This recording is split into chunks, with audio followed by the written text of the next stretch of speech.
नमस्कार दोस्तों, स्वागत सभी का से पाठशाला में।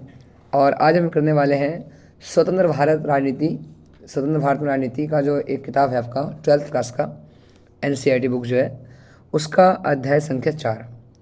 इसका नाम है भारत के विदेश संबंध। ठीक है, ये देखिए नाम इसका है।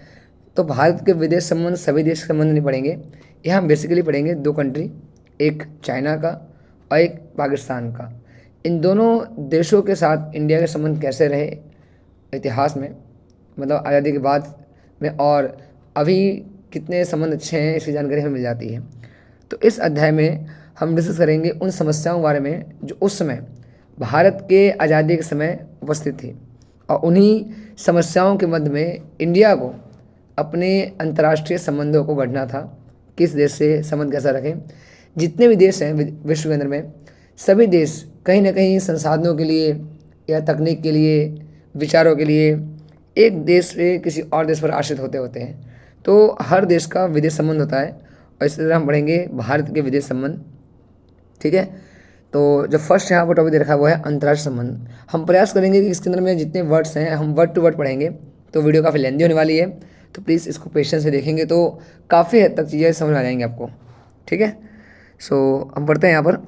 भारत बड़ी विकट और चुनौतीपूर्ण अंतर्राष्ट्रीय परिस्थिति में आज़ाद हुआ था। अब यहाँ विकट और चुनौतीपूर्ण कहा गया है, मतलब विकट मतलब क्या, बहुत ज़्यादा समस्या देश के अंदर में थी, और चुनौतीपूर्ण इसलिए कहा गया क्योंकि जो उसमें इंडिया फ्री हुआ था, है पता है कि 1947 में हमारा कंट्री फ्री हुआ था। तो उस समय अंतर्राष्ट्रीय स्तर पर कुछ जो समस्याएं थी, विवाद था, उन विवादों को हम देखेंगे क्या समस्याएं थी, जिसके लिए भारत के लिए बहुत ज़्यादा कठिन समय था वो। दुनिया महायुद्ध की तबाही से अभी बाहर निकली थी कि उसके सामने पुनर्निर्माण का सवाल प्रमुख था। अभी महायुद्ध का बात क्या गया है यहाँ पर, तो ये महायुद्ध का तात्पर्य क्या है, जो आपका सेकेंड वर्ल्ड वॉर था। ठीक है, तो सेकेंड वर्ल्ड वॉर जो था एक तरह से महायुद्ध ही कह सकते हैं उसका, और वो कब से कब तक था, 1939 लेकर के 1945। तो हमारा कंट्री फ्री हुआ कब, 47 हुआ था। तो सेकेंड वर्ल्ड वॉर के पृष्ठभूमि में ही भारत फ्री हुआ था।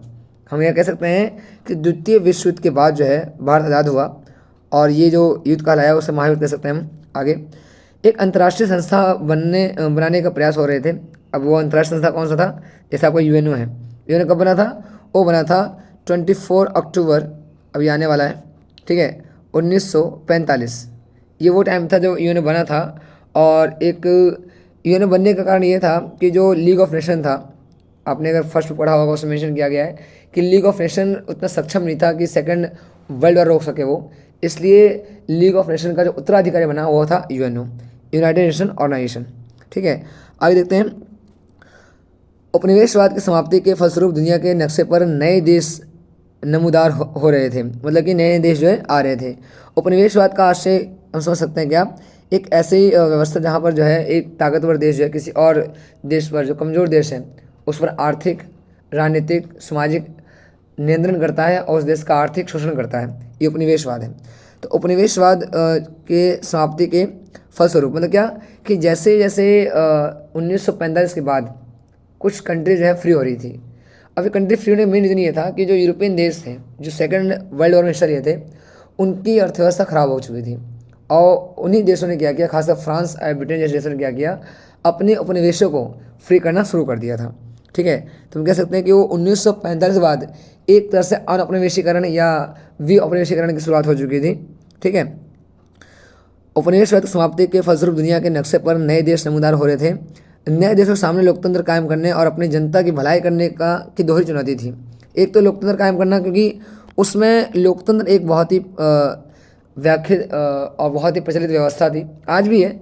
मतलब कि लोग मानना होता है कि लोकतंत्र रहेगा तो जनता को मौका मिलेगा सत्ता में आने का, या अपना जो प्रतिनिधि है उस चुनने का मौका मिलेगा। तो ये बहुत ही अच्छी बात है।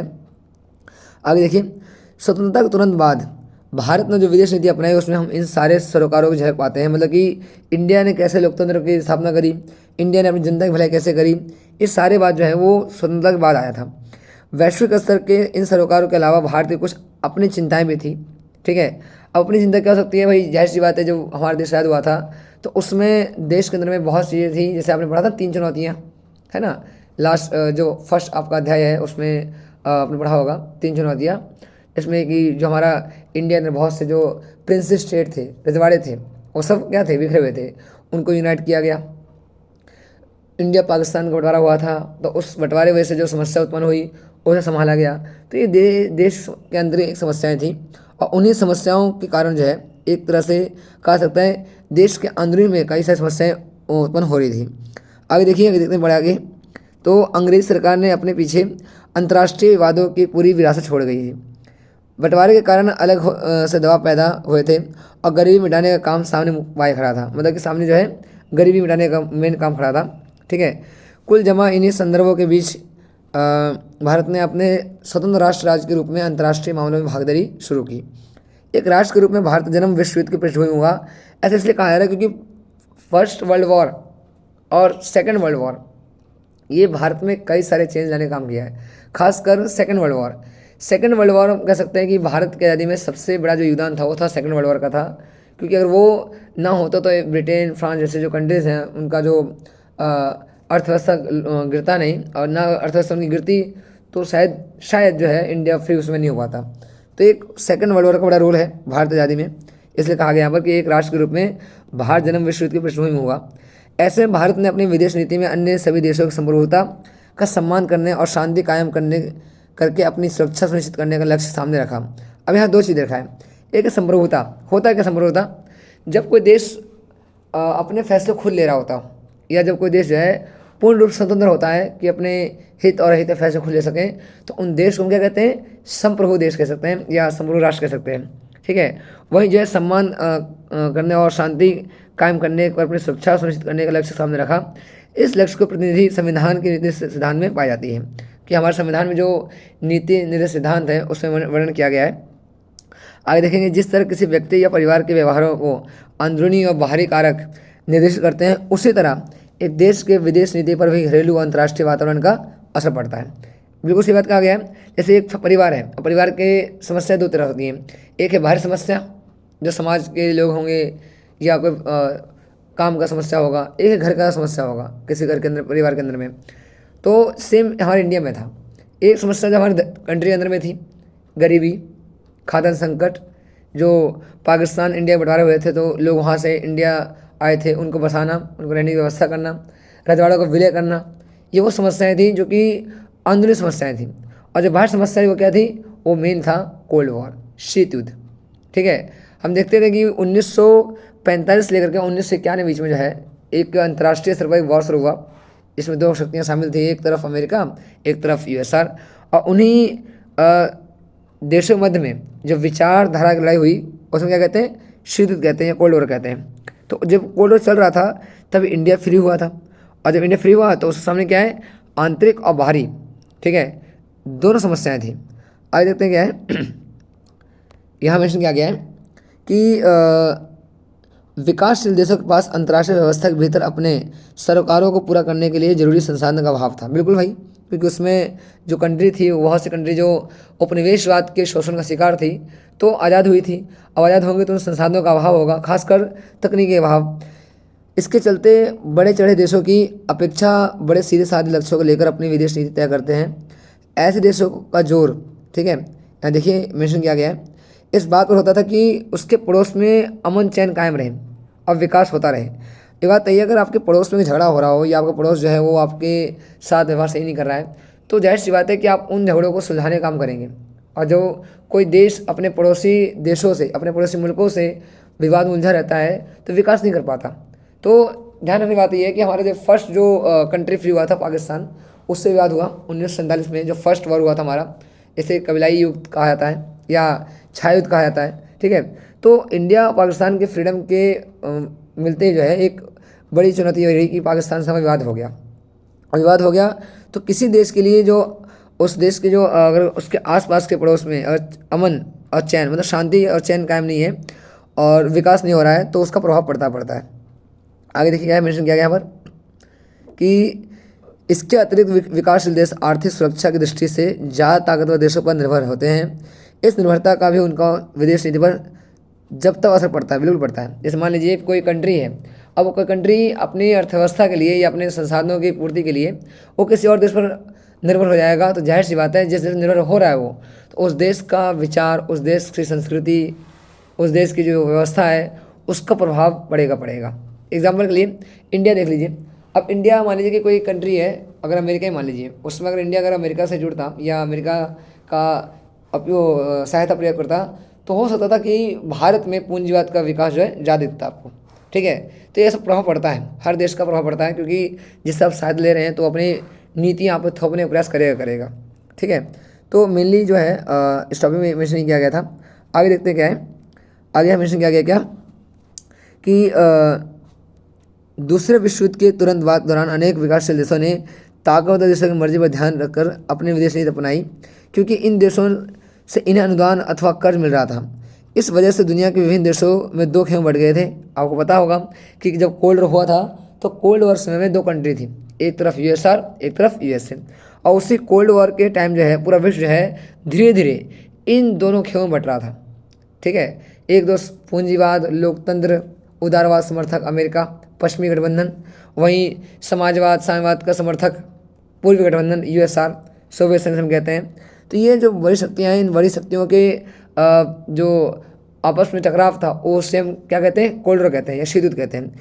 उसी शीत युद्ध के टाइम में जो है ये हम देखते हैं कि इंडिया फ्री भी हुआ था। अब भारत के लिए एक नवीन चैलेंज भी था, नया चैलेंज भी था। आगे देखेंगे क्या एमिशन क्या हो गया ऑलरेडी, कलर तो ये रहेगा हमारा। ठीक है सॉरी। एक खेमा संघराज्य अमेरिका और उसका समर्थक देश के प्रभाव में रहता था, दूसरा खेमा सोवियत संघ के प्रभाव में। आपने इस बारे में समकालीन विश्व राजनीति पुस्तक है मेंशन ऑलरेडी कर रखा है। आपने इस किताब में गुटनिरपेक्ष आंदोलन के बारे में पढ़ा होगा, बिल्कुल पढ़ा था हम लोगों ने कि गुटनिरपेक्ष आंदोलन था क्या। बेसिकली क्वेश्चन आता है, डायरेक्ट क्वेश्चन आता है कि गुटनिरपेक्ष आंदोलन से आप क्या समझते हैं या गुटनिरपेक्ष आंदोलन क्या था। तो बहुत ही सिंपल और साधारण शब्द में बताना चाहूँगा आपको कि गुटनिरपेक्ष की जो नीति है एक ऐसी नीति थी जिसके तहत जो कंट्री नव स्वतंत्र राष्ट्र थे जो उपनिवेशवाद के चंगुल से आज़ाद हो रहे थे, उन देशों ने शीत युद्ध काल में अपनी संप्रभुता और अपना आर्थिक विकास करने के उद्देश्य से किसी भी गुट में शामिल होने का इच्छा जाहिर नहीं किया। अर्थात उनका मानना ये था कि अगर हम किसी गुट में शामिल होते हैं तो जो हमारी संप्रभुता है, जो इतनी मेहनत से हमने जो आज़ादी प्राप्त की है, वो संप्रभुता हमसे छीन ली जाएगी।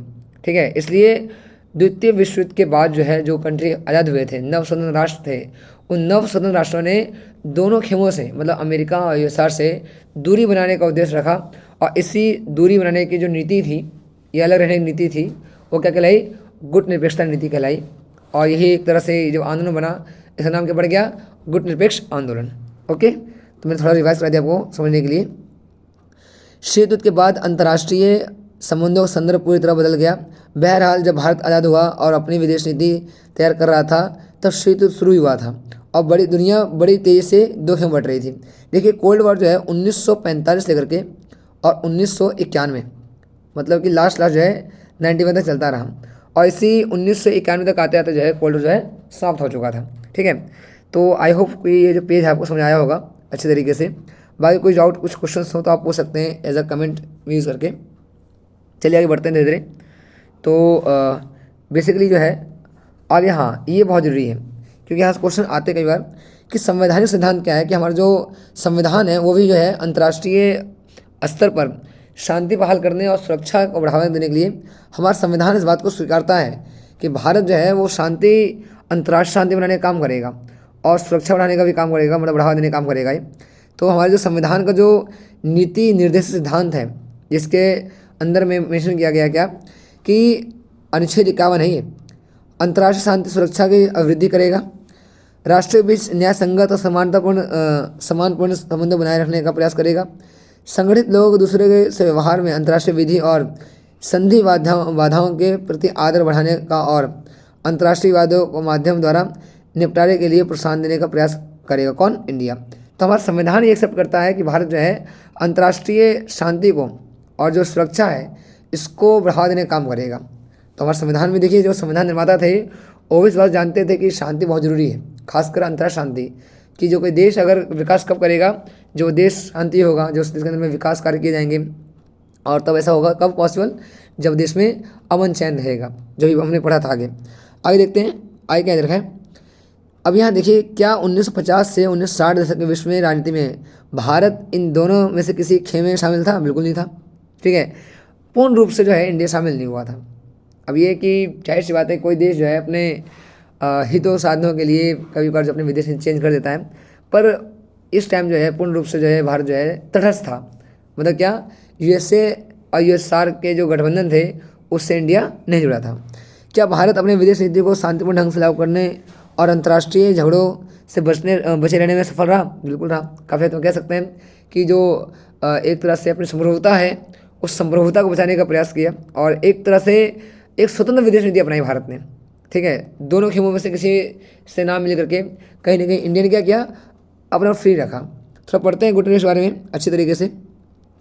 गुटनिवेशक नीति, भारतीय राष्ट्रीय आंदोलन अपने आप में कोई स्वतंत्र घटना नहीं है। पूरी दुनिया में उपनिवेशवाद और साम्राज्यवाद के विरुद्ध संघर्ष चल रहे थे। मतलब किसमें, उसमें जब इंडिया फ्री हुआ था। ठीक है, तो साम्राज्यवाद जो क्या होता है कि जब कोई कंट्री ताकत का उपयोग करके किसी देश को कंट्रोल कर लेती है, जबरदस्ती से कब्जा कर लेती है, साम्राज्यवाद ही है। ठीक है, और उपनिवेशवाद के विरोध में संघर्ष चल रहा था। मतलब कि कई देश चाह रहे थे कि भैया हम जो है हमें फ्री किया जाए, लाइक इंडोनेशिया। ठीक है, घाना भी है। मतलब जहाँ जहाँ पर यूरोपियन देशों का उपनिवेश था वो देश चाहते थे कि हम फ्री हो जाएं और फ्री होकर क्या करें, अपने देश का अर्थ विकास करें। तो बेसिकली ये है। आगे देखते हैं आगे क्या है।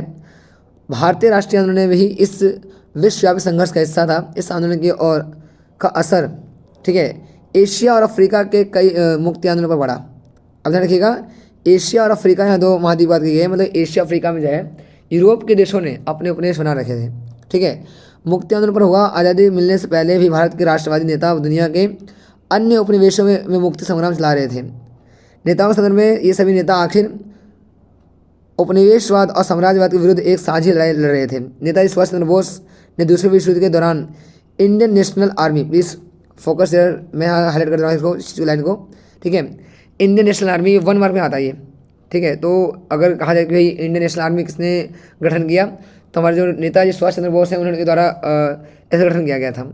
अब नेताजी नाम जो दिया गया ना, हिटलर ने नाम दिया था। जर्मनी का जो तानाशाह था उसने नाम दिया था हमारे सुभाष चंद्र बोस को। आगे देखते हैं फ्रेंड्स, क्या आगे क्या है। इससे साफ साफ जाहिर होता है कि स्वतंत्र आंदोलन के दौरान भारत संबंध विदेशों में रह रहे भारतीय बन चुके थे। ओके, नेक्स्ट आगे देखते हैं। अच्छा, एक बात है, आप देखिएगा कि इंडिया के अंदर में कुछ जो नेता हैं वो अलग अलग देश सपोर्ट कर रहे हैं। जैसे कि सुभाष चंद्र बोस हैं, वो धुरी राष्ट्र जैसे जर्मनी, जापान, इनके समर्थक थे। वहीं जो नेहरू का जो झुकाव जो था वो यूएसएसआर तरफ था। तो अब देखिएगा कि भारतीय राजनीति में जो है, जो यहाँ के नेता हैं, जो यहाँ के जो लीडर्स हैं, उनका कहीं ना कहीं प्रभाव देखने को मिलता है। ठीक है, किसी राष्ट्र की विदेश नीति उसके अंदरूनी और बाहरी सरोकारों की झलक मिलती है। भारत का स्वतंत्रता आंदोलन जिन उदात्त विचारों से प्रेरित था, उसका असर भारतीय विदेश नीति पर भी पड़ा। बिल्कुल भाई, जैसा हमारे राष्ट्रीय आंदोलन में बात कही गई थी, ठीक है, कि भाई देश के अंदर में लोकतंत्र रहेगा, ठीक है, देश में शांति बहाल करने का काम करेगा। तो आगे देखिए, भारत ने अपने विदेश नीति क्या रखी है, शांति को सहयोग करने का काम करता है इंडिया भी। तो कहीं ना कहीं जो है, जो ऐसे विचार जो राष्ट्रीय आंदोलन में उपजे थे, उन्हीं विचारों के कारण जो है आज हम अपने विदेश नीति को बना पा रहे हैं। बहरहाल, भारत को जिस वक्त आज़ादी हासिल हुई उस समय शीत युद्ध का दौर शुरू हो चुका था। बिल्कुल जानते हैं आप समकालीन विश्व राजनीति की किताब के पहले अध्याय पढ़ चुके हैं। एक्चुअली इसको डिलीट कर दिया गया है। ठीक है, तो आपका जो सिलेबस है इसमें फर्स्ट चैप्टर जो है शीत युद्ध का दौर जो है उसे पढ़ाया नहीं गया था, बट यहाँ आपसे पढ़ लीजिएगा, बहुत जरूरी चैप्टर बोला। शीत युद्ध के दौरान दुनिया के देशों में 2 खेमों में बढ़ रहे थे। एक खेमे का अगुवा संयुक्त राज्य अमेरिका था और दूसरे खेमे का सोवियत संघ। दोनों खेमों के बीच विश्व स्तर पर आर्थिक, राजनीतिक और सैन्य टकराव जारी था। इस दौरान में संयुक्त राष्ट्र संघ भी अस्तित्व में आया। हमें पता था कि 1945 है ना, 1945 में ये कौन बना, यूएनओ बना। ओके, और यूएनओ बना, तो उस यूएनओ के कारण जो है आज देखिए थोड़ा कह सकते हैं कि यूएनओ ना होता तो शायद दुनिया और ज़्यादा बेकार होती।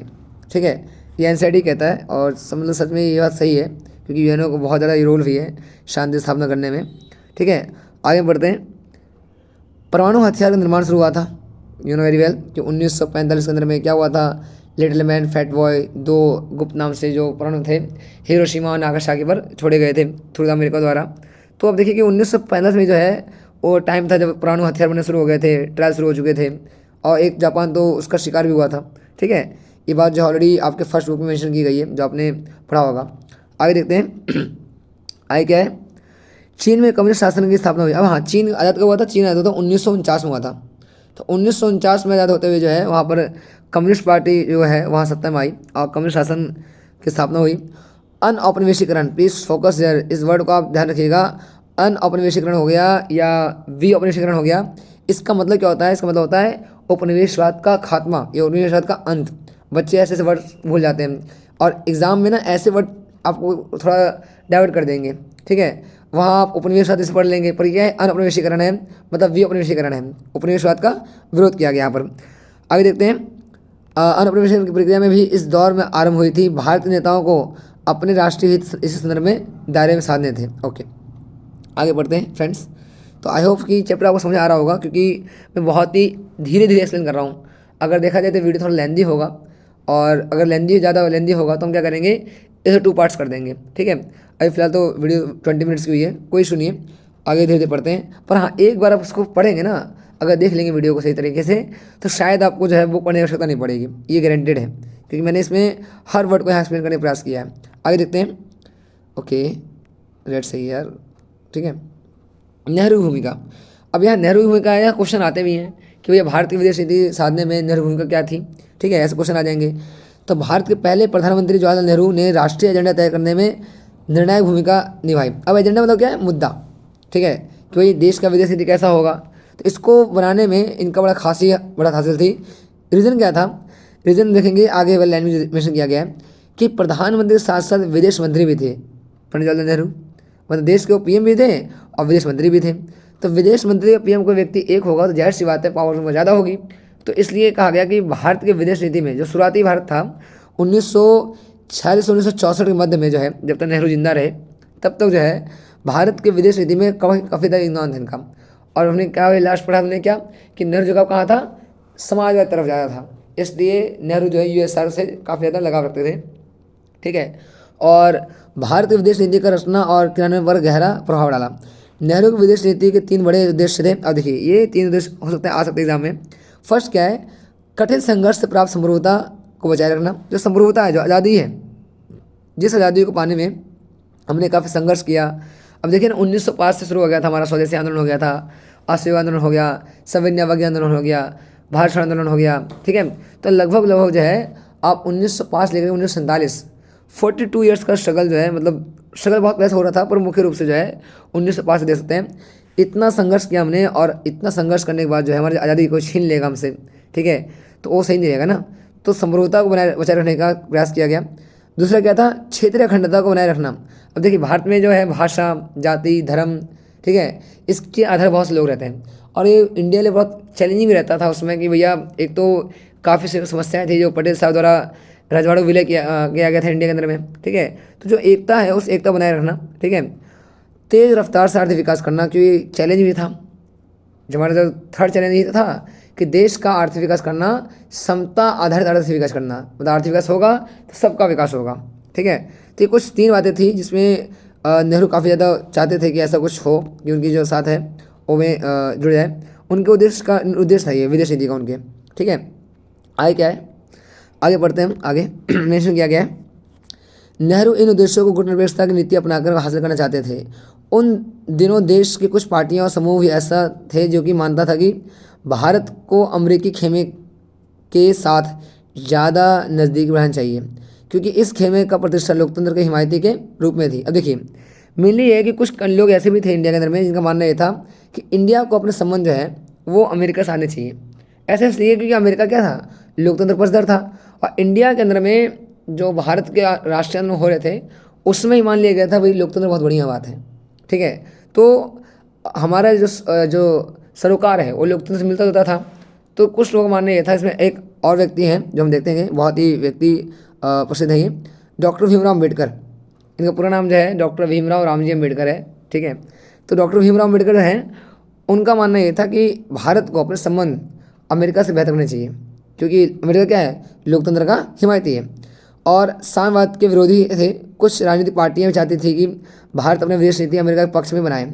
ऐसे दलों में भारतीय जनसंघ और स्वतंत्र पार्टी प्रमुख थे, लेकिन विदेश नीति को तैयार करने के मामले में नेहरू की खासी बढ़त हासिल थी। भाई जाहिर सी बात है, और देश के उसमें क्या थे, विदेश मंत्री भी थे और प्रधानमंत्री भी थे। तो ऐसे कंडीशन में विदेश मंत्री और प्रधानमंत्री एक ही व्यक्ति है, तो उनकी बात को थोड़ा ज़्यादा तवज्जो दिया गया था। आगे देखते हैं फ्रेंड्स। आगे जो है टॉपिक हमारा क्या है, दो की मजदूरी। बिल्कुल सिंपल है, आपका जो शीतयुद्ध जो चैप्टर था उसमें मेंशन किया गया था कि भाई 1945 के बाद जो है पूरा वर्ल्ड जो है दो देशों में बट चुका था। एक तरफ जो USA एंड एक तरफ USSR, ठीक है। दोनों विचारधारा अलग अलग थी और इन्हीं दोनों के बीच के देश मध्य में क्या हुआ था, एक वॉर हुआ था, ठीक है। विचारधारा लड़ाई से कहते हैं हम, बिना रक्तपात के। वो क्या था, शीत युद्ध था, कोल्ड वॉर था, ठीक है। तो हम देखेंगे कि दोनों खेमस दूरी, यहाँ खेम मतलब क्या है, ग्रुप है, ठीक है। दो ग्रुप जो हैं, एक अमेरिका एक USSR, ओके। तो मेंशन देखिए यहाँ पर मेंशन क्या ऑलरेडी किया गया है कि आज़ाद भारत की विदेश नीति में शांतिपूर्ण विश्व का सपना था और इसके अलावा भारत ने गुट निरपेक्षता नीति का पालन किया। भारत ने इसके लिए शीत युद्ध से उपजे तनावों को कम करने की कोशिश की और संयुक्त राष्ट्र संघ के शांति अभियानों में भी अपनी सेना भेजी। ये देखिए खास बात है ये इंडिया के लिए कि गुट निरपेक्ष की जो नीति अपनाई, इंडिया ने अपने को फ्री रखा और वो प्रयास करता रहा कि जो शीत युद्ध के जो तनाव है, जो USA में तनाव है, उस तनावों से समस्या उत्पन्न हो रही है उसको कम किया जाए। हम पढ़े थे कि क्या कांगो संकट हो गया या आपका कोरिया संकट हो गया, उसमें भी कहीं ना कहीं योगदान है इंडिया का, ठीक है। तो भारतीय इतिहास में शुरू से ये शांति अभियानों में भी योगदान दिया इंडिया ने, UNO के। आप पूछ सकते हैं कि शीत युद्ध के दौरान भारत इस खेल में क्यों शामिल नहीं हुआ। जाहिर सी बात है, अगर ये शामिल हो जाता तो उस देश की विचारधारा, उसकी जो प्रभाव है वो इंडिया पर पड़ता और इंडिया को लगता है भैया कि जो देश है मेरे संप्रभुता के लिए खतरा है, मेरी आज़ादी के लिए खतरा है, इसलिए इंडिया ने क्या किया, किसी देश में शामिल होने से मना कर दिया। भारत अमेरिका और सोवियत संघ के वायु वाले सैन्य गठबंधन से अपने दूर रखना चाहा, ठीक है। आगे देखिए क्या है, देखा है मेंशन कर रखा है। समकालीन विश्व नीति की किताब में आप पढ़ चुके हैं कि शीत युद्ध के समय अमेरिका ने उत्तर अटलांटिक संधि, मतलब नाटो, ये आता है NATO, North Atlantic Treaty Organization 1949, ठीक है। और सोवियत संघ ने इसके जवाब में वार्सा पैक्ट नाम संधि संगठन बनाया। क्या था ये, 1955, ठीक है। तो एक्चुअली सैन्य संगठन से बना रहे हैं ना, ये एक तरह से संधि होती थी कि कोई छोटी कंट्री अगर इन संगठन में जुड़ जाती है, जैसे नाटो में जुड़ जाती है या वार्स जुड़ जाती है, तो छोटे कंट्री की सुरक्षा की जिम्मेदारी कौन होगा। अगर नाटो में जुड़ेगा तो अमेरिका हेल्प करेगा और नाटो देश हेल्प करेंगे, अगर वार्स में जुड़ेगा तो USSR हेल्प करेगा और वार्सा देश हेल्प करेंगे, ठीक है। पर इससे कहीं ना कहीं जो है संप्रभुता, आज़ादी उस देश की जो है टूटने का डर रहता था, खत्म होने डर रहता था। आगे देखते फ्रेंड्स, आगे क्या है जो बेसिकली है क्या, गुट निरपेक्ष, भारत ने गुट निरपेक्षता की नीति को आदर्श माना। संतुलन साधने की कठिन कोशिश थी, कभी कभी संतुलन बहुत कुछ नहीं सध पाता था। 1956 में ब्रिटेन ने सुएज नहर के मामले को लेकर मिस्र पर आक्रमण किया तो भारत ने इस नव औपनिवेशिक हमले के विरुद्ध विश्वव्यापी विरोध की अगुवाई की। इसी साल सोवियत संघ ने हंगरी पर आक्रमण किया था, लेकिन भारत ने सोवियत संघ के इस कदम की सर्वनिंदा नहीं की। ऐसे स्थिति के बावजूद कमोवेश भारत ने अंतर्राष्ट्रीय मामलों पर स्वतंत्र रवैया अपनाया। उसे दोनों खेमों के देशों से सहायता और अनुदान दिए गए, ठीक है। अब ध्यान रखिएगा कि इंडिया की पॉलिसी जो थी वो कहीं ना कहीं एक चीज़ जो है, एक नेगेटिव पार्ट आता है कि एक तो ब्रिटेन जब मिस्र में विरोध करा था या मिस्र में जो मामले हस्तक्षेप करा था, इंडिया कुछ बोला नहीं। बट यहाँ जो USSR जो हंगरी पर आक्रमण किया उसमें सॉरी मैं उल्टा बोल गया कि ब्रिटेन ने जब मिस्र में जब विवाद फैला तो उसमें इंडिया ने क्या किया, विरोध जताया, ठीक है, कि गलत कर रहा है ब्रिटेन मिस्र पर जो सुएज नहर को कंट्रोल करके। वहीं जो उसी साल जो है USSR ने जब हंगरी पर हस्तक्षेप किया तो इंडिया चुप रहा। तो कोई लोग कहते हैं भैया इंडिया ने जो है अपने हितों साधने के लिए, या कह सकते हैं कि जो अपने जो विदेश संबंध जो है उसको अपने हितों के लिए बनाने का काम किया। ये बात एक और चैप्टर आपका फर्स्ट चैप्टर है उसमें मेंशन किया गया था कि एक तरफ इंडिया जो कहता है भैया हम दोनों खेमों से दूर रखेंगे, पर 1971 में क्या करता है वो USSR से जो है सैन्य गठबंधन कर लेता है 20 साल का। तो कई अंतर्राष्ट्रीय सभा इसकी निंदा भी की गई, ठीक है, आलोचना की गई थी इस विचार को लेकर के। फिर से आगे बढ़ते हैं। आगे देखिए क्या, भारत अभी बाकी विकासशील देशों की गुट निरपेक्ष नीति के बारे में आश्वस्त करने में लगा था कि पाकिस्तान अमेरिकी नेतृत्व वाले सैन्य गठबंधन में शामिल हो गया। इसी वजह से 1950 दशक में भारत अमेरिकी संबंध में खटास पैदा हो गई, ठीक है। अमेरिका सोवियत संघ से भारत की बढ़ती हुई दोस्ती को लेकर नाराज़ था। उसका मानना था अमेरिका का ये कि भैया इंडिया जो है उसका संबंध USSR जुड़ा, सोवियत संघ जुड़ा गया तो कहीं ना कहीं एक तरह से तनाव उत्पन्न हो जाता, ठीक है। आगे देखेंगे, पिछले अध्याय में पढ़ा कि भारत ने नियोजित विकास की रणनीति अपनाई। इस नीति पर जोर आयात को कम करने पर था, ठीक है। अब देखिए आयात को कम करना मतलब क्या है, बाहर सामान कम मंगाना था, देश में रिसोर्स कम थे, इस संसाधनों आधार तैयार करने पर जोर दिया गया। इसके परिणामस्वरूप निर्यात के मामले में भी प्रगति बड़ी सीमित थी। विकास के इस रणनीति के कारण बाहरी दुनिया के भारत का आर्थिक लेन देन बड़ा ही सीमित रहा, बहुत कम रहा, मतलब आयात निर्यात जो बहुत ही कम था 1950 लेकर 1990 के मध्य में। ठीक है, एक चीज़ और है जो यहाँ मेंशन किया था कि पंचवर्षीय योजना जो है इंडिया ने कहाँ से अडॉप्ट करी, तो पंचवर्षीय योजना जो है इंडिया ने कहाँ से लिया था, यूएसएसआर मतलब सोवियत संघ से लिया था। ठीक है, हमने पढ़ा था लास्ट जो चैप्टर था आपका नियोजित विकास रणनीति जो थी उसमें मेंशन किया गया था ऑलरेडी। ठीक है, आगे देखते हैं आगे का टॉपिक क्या है, एशिया एफ्रो सम्मेलन। अब देखिए नाम से याद आ रहा है आपको एशिया एफ्रो या एफ्रो एशिया। ठीक है, अब एफ्रो मतलब क्या, अफ्रीका हो गया, एशिया मतलब एशिया हो गया। तो ये एशिया एफ्रो एशिया एकता जो है वो मेंशन क्या करता है, कहीं ना कहीं जो है जहाँ पर उपनिवेश ज़्यादा थे, खासकर उपनिवेश कहाँ ज़्यादा थे, यूरोप में और एशिया में ज़्यादा थे। तो इसलिए जब उपनिवेश राष्ट्रों से आज़ाद हुए तो इन देशों में जो है कहीं ना कहीं अपनी आज़ादी के लिए खतरा बन रहा था। ठीक है, उनको लग रहा था भाई कहीं हम पर अमेरिका और यूएसआर हमला न कर दे, और हमारी जो आज़ादी मिली है हमें संघर्ष करने के बाद, वो आज़ादी कहीं फिर से हमसे छीन ना जाए। ठीक है, आगे पढ़ते हैं। भारत आकार, अवस्थिति और शक्ति संभावना को भांपकर नेहरू ने विश्व के मामलों खासकर एशियाई मामलों में भारत के लिए बड़ी भूमिका निभाने का स्वप्न देखा था। नेहरू दौर में भारत ने एशिया और अफ्रीका के नव स्वतंत्र देशों के साथ संपर्क बनाए। 1940 और 1950 दशक में नेहरू बड़े मुखर स्वर में थे, मतलब मुखर काफ़ी फेमस बन गए धीरे धीरे। उन्होंने अंतर्राष्ट्रीय स्तर पर जो है जो देश उपनिवेशवाद की मार झेल रहे थे उनको उन्होंने एकजुट किया, और 1940-50 के मध्य में जो है ये नेहरू जो थे उपनिवेशवाद के विरोध में करने शुरू हो गए थे। ठीक है, अब इंडिया में देखिए ना, वहाँ भी इंडिया में विरोध हो रहा था उपनिवेशवाद का, तो जहाँ जहाँ कंट्री थी वहाँ भी विरोध किया जा रहा था। ठीक है, आगे देखते हैं आगे क्या है। हाँ, एक इम्पॉर्टेंट चीज़ और है ये कि 1947 के मार्च में एशिया संबंध सम्मेलन ये आता है, 1 मार्च में आता है, एशियन रिलेशंस कॉन्फ्रेंस का आयोजन कर डाला। जबकि अभी भारत को आज़ादी मिले 5 महीने शेष थे। भारत ने इंडोनेशिया की आज़ादी के लिए भरपूर प्रयास किया। भारत चाहता था कि इंडोनेशिया डच औपनिवेशिक शासन से यथासंभव से मुक्त हो जाए। इसके लिए भारत ने 1949 में इंडोनेशिया के स्वतंत्र संग्राम के समर्थन में एक अंतर्राष्ट्रीय सम्मेलन किया था। अब देखिए इंडिया जो है सिर्फ अपने कंट्री को नहीं बल्कि जो अफ्रीका और एशिया के जो देश हैं उनकी आज़ादी के लिए भी, ठीक है, कहीं हद तक जो संघर्ष को जो है विरोध करने का काम कर रहा था। ठीक है, आगे देखते फ्रेंड्स, आगे क्या है जो भारत अनौपनिवेशीकरण, प्लीज़ फिर एक बड़ा यहाँ पर, भारत अनौपनिवेशीकरण की प्रक्रिया का प्रबल समर्थक था। उनका मानना यह था भाई ये उपनिवेशवाद उसका विरोध किया जाए, उपनिवेश खत्म किया जाए, और उसने पूरी दुनिया दृढ़ता से नस्लवाद का खासकर दक्षिण अफ्रीका में जारी रंगभेद का विरोध किया। इंडोनेशिया के एक शहर वांगडुंग में, ठीक है, एफ्रो एशिया सम्मेलन 1955 में हुआ था। अब ये वांगडुंग सम्मेलन इतना आवश्यक ये है कि यही वह सम्मेलन है, ठीक है, इसमें गुट निरपेक्ष आंदोलन की नींव रखी गई थी। ठीक है, आगे देखिए मेंशन किया गया है, तो एग्जाम में 2 चीज़ आ जाएगा, ये आपका वांगडुंग सम्मेलन आ जाए, ये एफ्रो एशिया सम्मेलन आ जाए, दोनों एक ही है। ठीक है, वांगडुंग जगह था वहाँ पर, तो वो जब हुआ था उसका नाम ये पड़ गया एफ्रो सम्मेलन 1955 में हुआ था। आमतौर पर हम पाते हैं, हम इसे वांगडुंग सम्मेलन के नाम से जानते हैं। अफ्रीका के एशिया के नव स्वतंत्र देशों के साथ भारत बढ़ते संपर्क का यह चरम बिंदु था। वांगडुंग सम्मेलन को ही गुट निरपेक्ष आंदोलन की नींव पड़ी। गुट निरपेक्ष आंदोलन का पहला सम्मेलन बेलग्रेड में, यहाँ देखिए प्लीज़, यहाँ मेंशन किया गया है, ये क्वेश्चन आया पड़ा एग्जाम में, यहाँ क्वेश्चन आता है। ठीक है, देखिए ये क्वेश्चन यहाँ पर है कि पहला सम्मेलन जो हुआ था 1961 में हुआ था, सितंबर में हुआ था, कहाँ हुआ था, बेलग्रेड में हुआ था। गुट निरपेक्ष आंदोलन की स्थापना नेहरू की महत्वपूर्ण भूमिका रही। आगे हम पढ़ेंगे, जो अध्याय पढ़ेंगे एक तो, कि इसमें 5 देश शामिल थे। कौन देश थे? घाना एक अफ्रीका में, मिस्र अफ्रीका में, ये यूगोस्लाविया, इंडोनेशिया और भारत।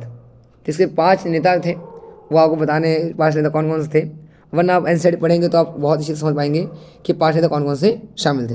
हाँ, अब देखिए यहाँ शुरू होता है आपका चीन के साथ शांति और संघर्ष। ठीक है, ये टॉपिक है आपका समझने के लिए। अब देखिए चीन जो है वो एक, आज भी देखा जाए वहाँ 1 पार्टी सिस्टम है। ठीक है, तो साम्यवाद समर्थक है चाइना। ये बात सच है कि वही 1970 के टाइम में जो है उसने अपने संबंध जो है चेंज किए थे, उससे अपने संबंधों को यूएस के साथ जोड़ने का प्रयास किया था, है ना। तो 1949 में जो है चीन फ्री हुआ था, और उस 1947 में कौन फ्री हो रहा है? इंडिया फ्री हो रहा है। अब देखिए डिफरेंस देखिए, 2 साल गैप है। और नेहरू का मानना ये था कि जो चीन है वो हमारा पड़ोसी है, अगर हमारे पड़ोसी देश के अंदर शांति रहेगा या हमारा पड़ोसी देश हमारा सहयोग करेगा तो हम और विकास कर सकते हैं। इसलिए नेहरू ने शुरू में जो है देखा जाए चीन के साथ इंडिया के संबंध काफ़ी अच्छे थे, बहुत बेहतर संबंध थे। यहाँ तक कि तो 1954 का जब पढ़ेंगे हम, पंच से समझौता हुआ था, उसमें मेंशन किया गया था भाई कि दोनों देश क्या करेंगे, सम्मान करेंगे, एक दूसरे की आज़ादी का समझौता का, और किसी के आंतरिक मामले में हस्तक्षेप भी नहीं करेंगे। तो उसमें नारे दे दिए गए थे हिंदी चीनी भाई भाई का, ठीक है। तो वो दिखाता है इंडिया और चीन के जो शुरुआती दौर के संबंध थे वो अलग थे। फिर बाद में अटल बिहारी वाजपेयी चीन दौरे पे गए थे, फिर राजीव गांधी वो दौरे पे गए चीन के, ठीक है। और बाकी तो हमारे जो शी जिनपिंग हैं जो भी चीन के राष्ट्रपति हैं वो तो आए थे, इंडिया आए थे, ठीक है। तो अब देखते हैं फ्रेंड्स आगे क्या है। पाकिस्तान के साथ अपने संबंधों के विपरीत आज़ाद भारत ने चीन के साथ अपने रिश्तों की शुरुआत बड़े दोस्ताना ढंग से की। अब देखिए पाकिस्तान के साथ तो हमारा विवाद था, ठीक है, अभी कल ही ऐसा मैच हुआ था, याद है आप लोगों को, ठीक है, 14 अक्टूबर को। अब क्या ही कहें, जो है सो है। आगे देखते हैं। दोस्ताना ढंग की चीन की क्रांति 1949 में हुई, और इस क्रांति के बाद चीन और भारत और चीन कम्युनिस्ट सरकार को मान्यता देने वाले पहले देश में एक था।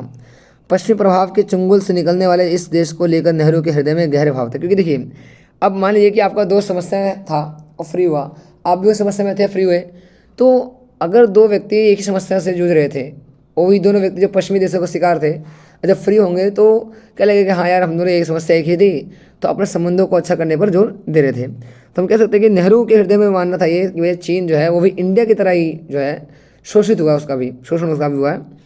उन्होंने अंतर्राष्ट्रीय फलक पर इस सरकार की मदद की।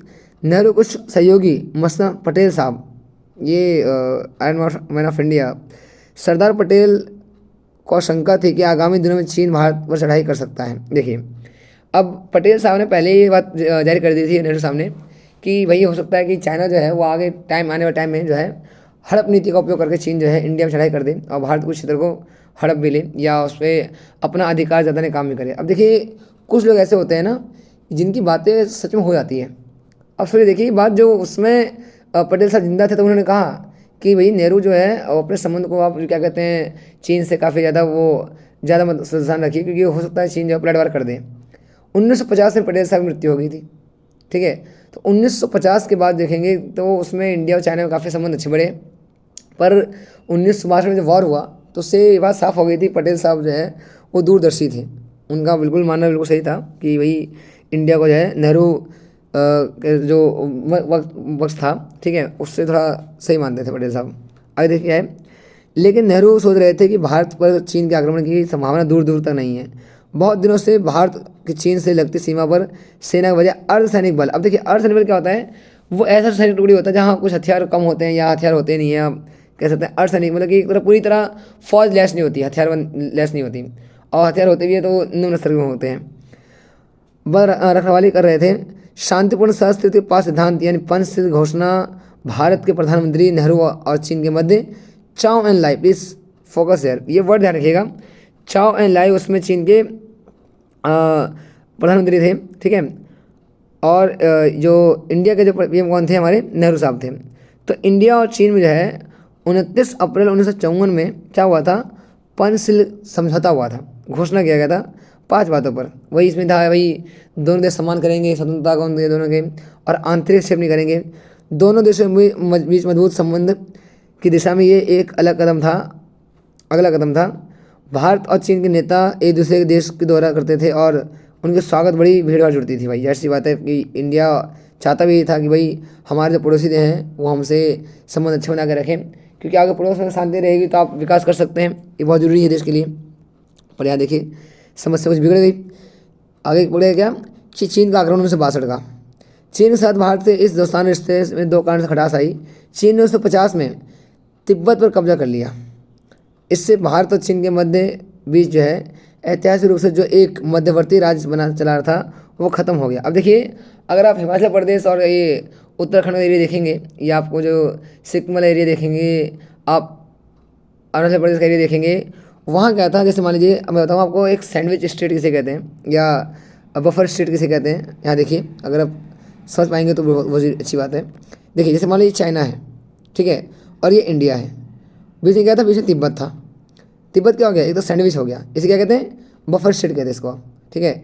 मतलब देखा जाए तो अगर चीन हमला करता है तो पहले तिब्बत पे करेगा, देन फिर इंडिया पे करेगा, तो इंडिया सेफ रहता है ना।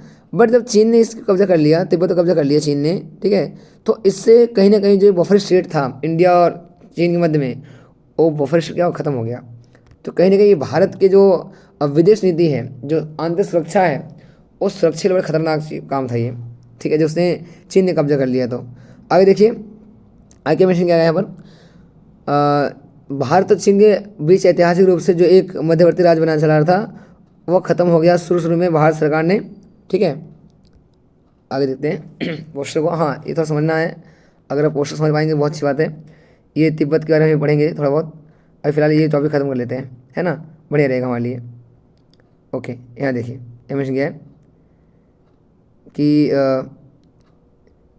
ओके ठीक है, चीन के इस कदम का खुले तौर पर विरोध नहीं किया। बहरहाल तिब्बत की संस्कृति को कुचलने की खबरें जैसे जैसे सामने आने लगी वैसे वैसे भारत की बेचैनी भी बढ़ने लगी।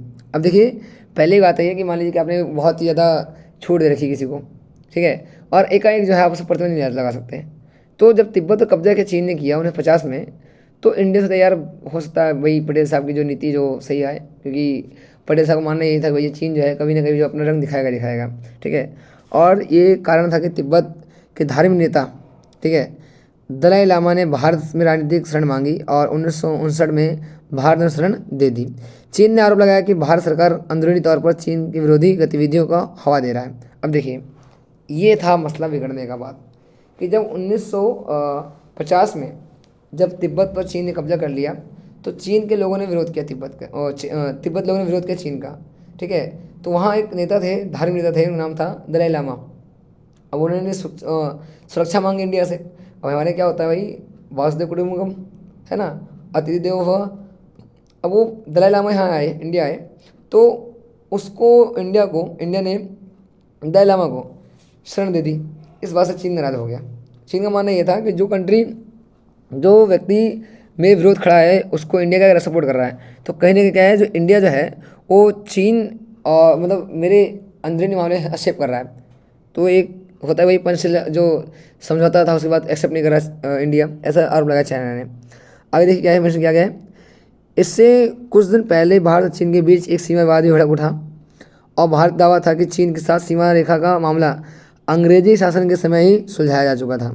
अब देखिए दो बात है, अगर मैं दिखाऊँ आपको तो ये जो मैप ऑफ इंडिया है, आपने कभी फोकस किया होगा, जो हमारा मैप ऑफ इंडिया है ये आपका जम्मू कश्मीर हो गया, ये गुजरात हो गया, नीचे हमारा ये पार्ट हो गया, तो ये हमारा नेपाल हो गया, ये हमारा सिक्किम, देन फिर ये आपके नॉर्थ ईस्ट के स्टेट हो गए।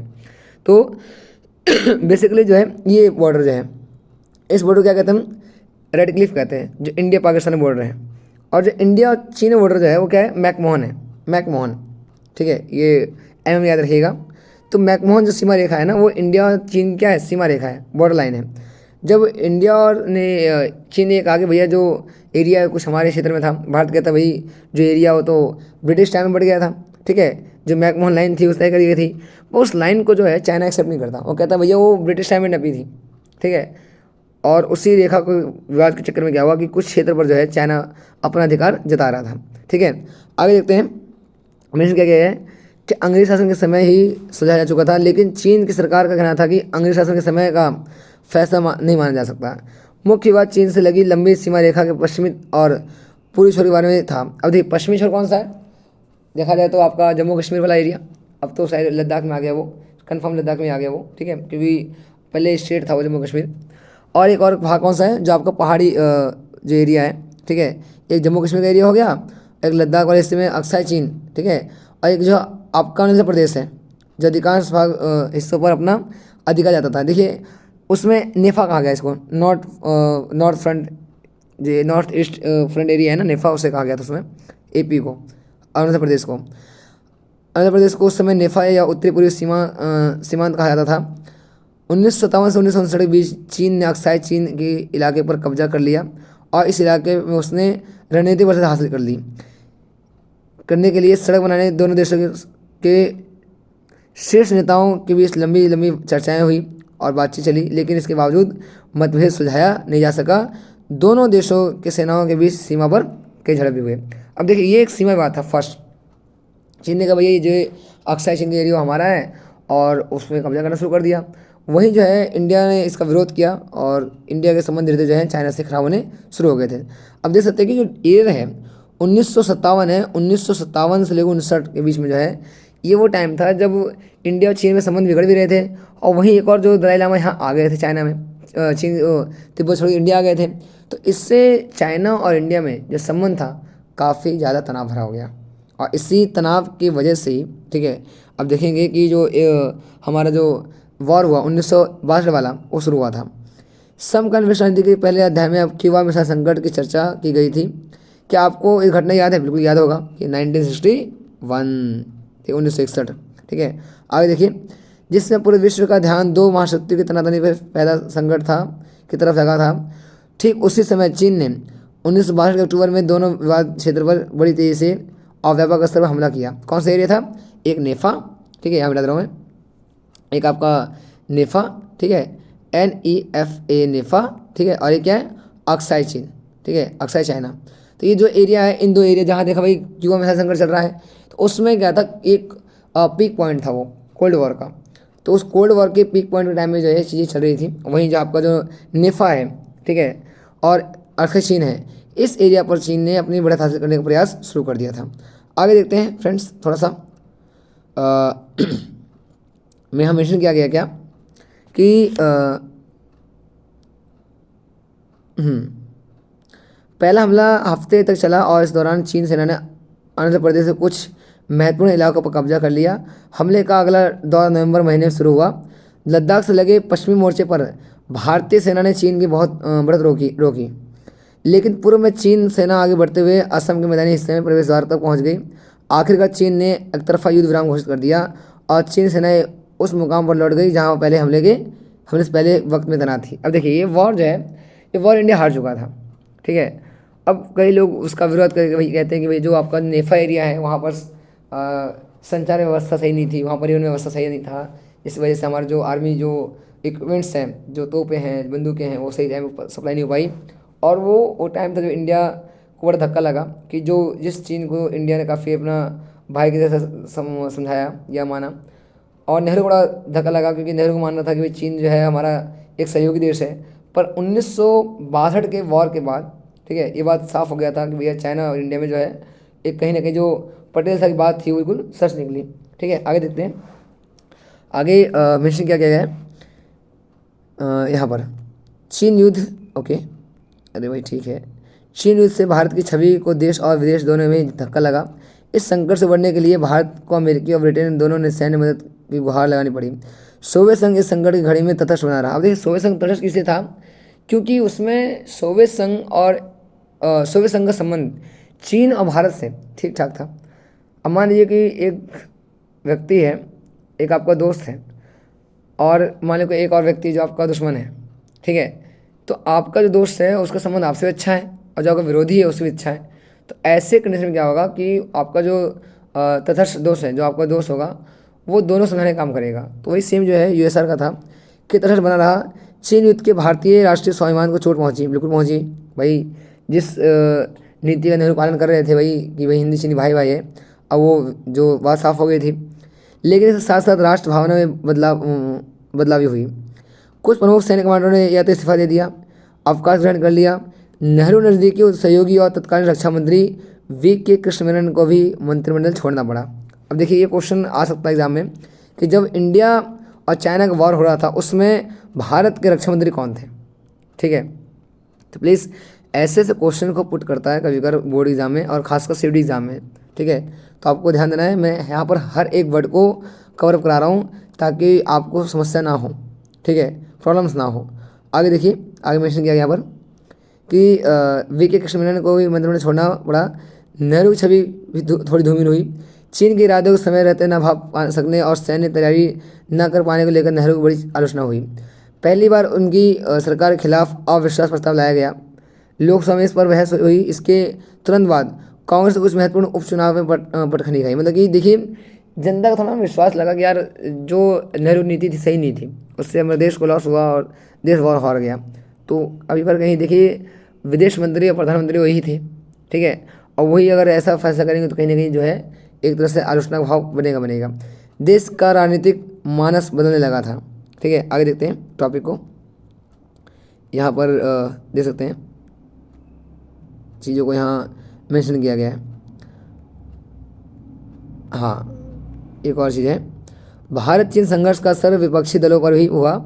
इस युद्ध और चीन सोवियत संघ के बीच बढ़ते मतभेद से भारतीय कम्युनिस्ट पार्टी माकपा के अंदर बड़ी उठापटक मची। सोवियत संघ का पक्षधर खेमा भाकपा भारतीय कम्युनिस्ट पार्टी रहा और उसने कांग्रेस के साथ नज़दीकी बढ़ाया। दूसरा खेमा कुछ समय के लिए चीन का पक्षधर रहा और यह खेमा कांग्रेस के साथ मिलकर कांग्रेस के साथ किसी भी तरह के नज़दीकी के खिलाफ था। भारतीय कम्युनिस्ट पार्टी 1964 में टूट गई थी और इस पार्टी के भीतर जो खेमा चीन का पक्षधर था उसे मार्क्सवादी भारतीय कम्युनिस्ट पार्टी बनाई गई। अब देखिए, ये अगर देखा जाए भाकपा माकपा, ठीक है, तो कम्युनिस्ट पार्टी के टूटने की वजह से ही बना आपका माकपा, ठीक है, CPIM communist party of India मार्क्सवादी, ये मार्क्सिस्ट, ठीक है। आगे देखिए, आगे हम मेंशन किया गया है चीज़ों को। चीन युद्ध के क्रम में माकपा के कई नेताओं को चीन का पक्ष लेने के आरोप में गिरफ्तार कर लिया गया। आगे देखिए कुछ और मैटर किया मेंशन किया गया है।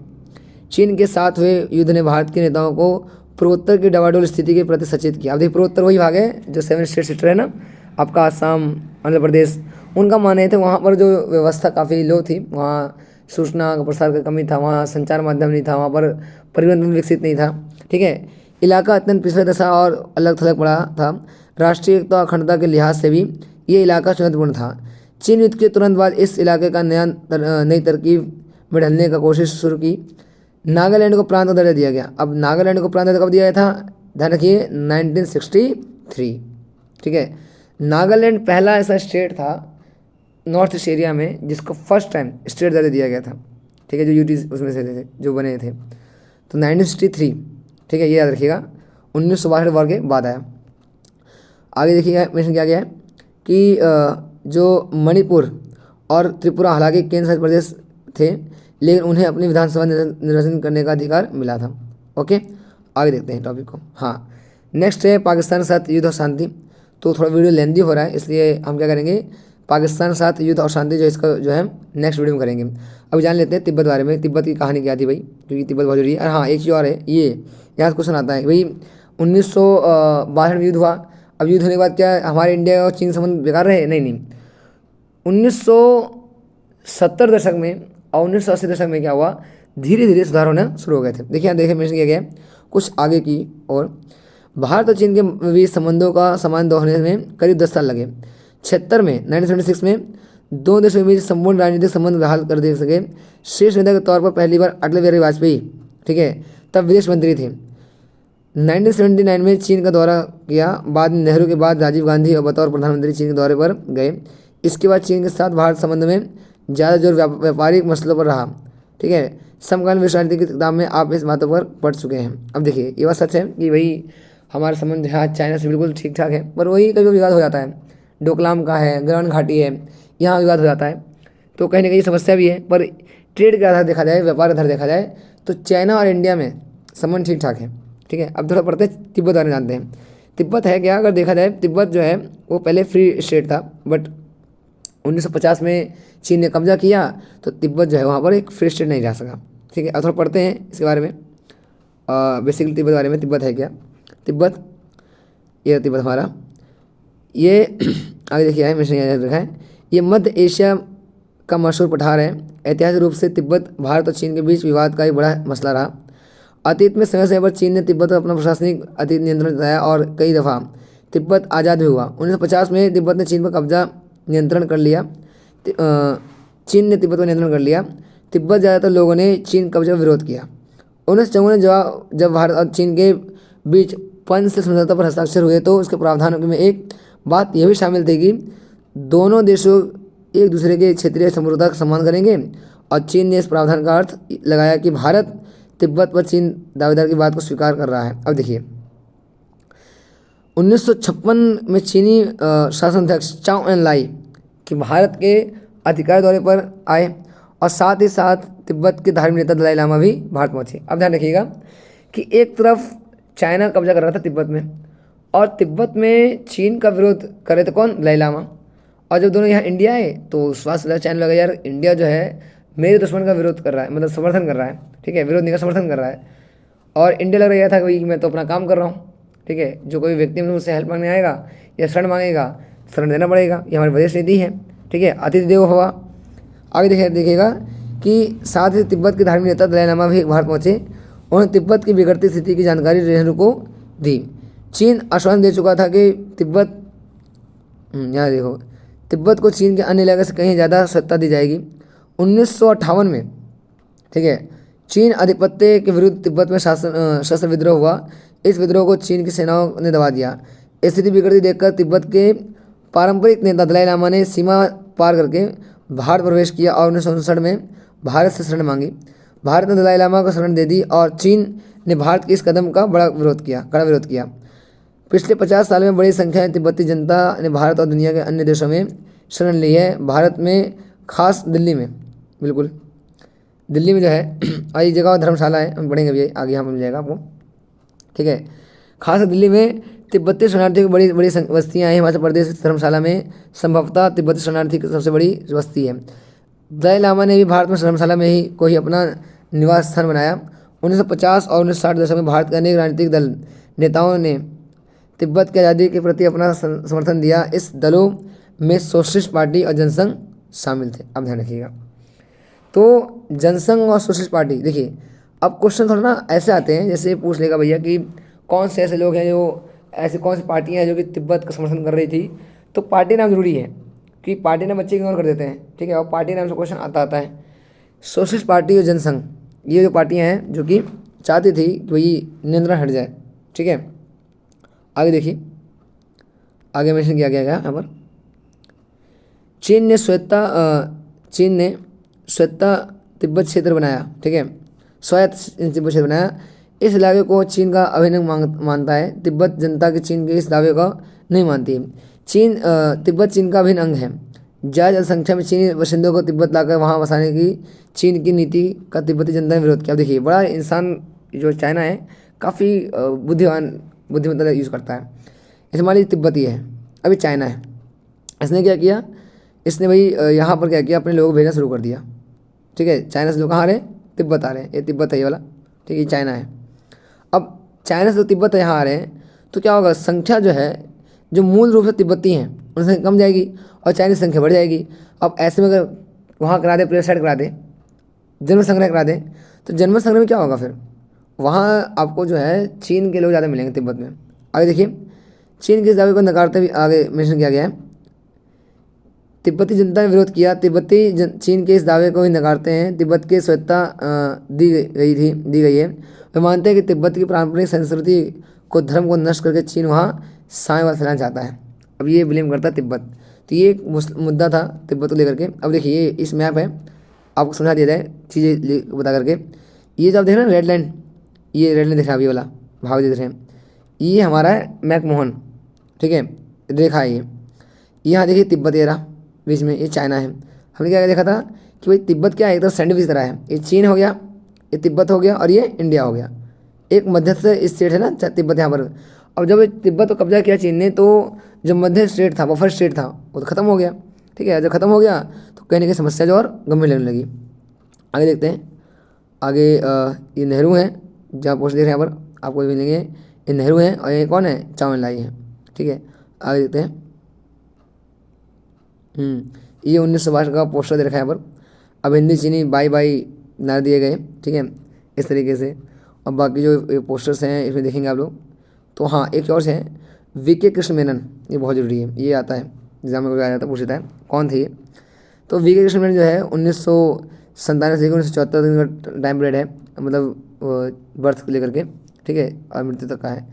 राजनीतिक एवं मंत्री थे। 1914 से 1947 के बीच में इंग्लैंड के लेबर पार्टी में सक्रिय थे। इंग्लैंड में भारतीय उच्चायुक्त एवं बाद में संयुक्त राष्ट्र में भारतीय प्रतिनिधिमंडल के मुखिया, राज्यसभा के सांसद व बाद में लोकसभा सांसद। 1956 में संघ कैबिनेट के सदस्य। 1957 के रक्षा मंत्री थे, ठीक है, और इस भाषण में चीन युद्ध के बाद इस्तीफा ने दे दिया था। तो ये ध्यान रखिएगा कि क्वेश्चन जो है जो स्टीकर नेता है उनके यहाँ से क्वेश्चन वो देता है। तो फ्रेंड्स इस वीडियो में इतनी करते हैं। बाकी जो हमारा टॉपिक रह गया है हमारा, जो हम करेंगे नेक्स्ट वीडियो में करेंगे। और हम वो टॉपिक कौन सा करेंगे, वो टॉपिक कौन सा आपका, वो है आपका पाकिस्तान के साथ युद्ध और शांति। तो thank you for listening my video. और वीडियो अच्छी लगी हो तो प्लीज़ लाइक करिएगा, कमेंट करिएगा। कुछ और सुधार चाहिए इसके अंदर में या कुछ और नए टॉपिक चाहिए तो बता सकते हैं। ये मैं सीरीज शुरू कर रहा हूँ ताकि अच्छी तरह कवर हो जाए आप लोगों का। तो 1 आवर का वीडियो है ये, प्लीज़ इसको सही देखिएगा। और मैंने हर वर्ड को यहाँ एक्सप्लेन किया है। Okay, thank you very much, bye.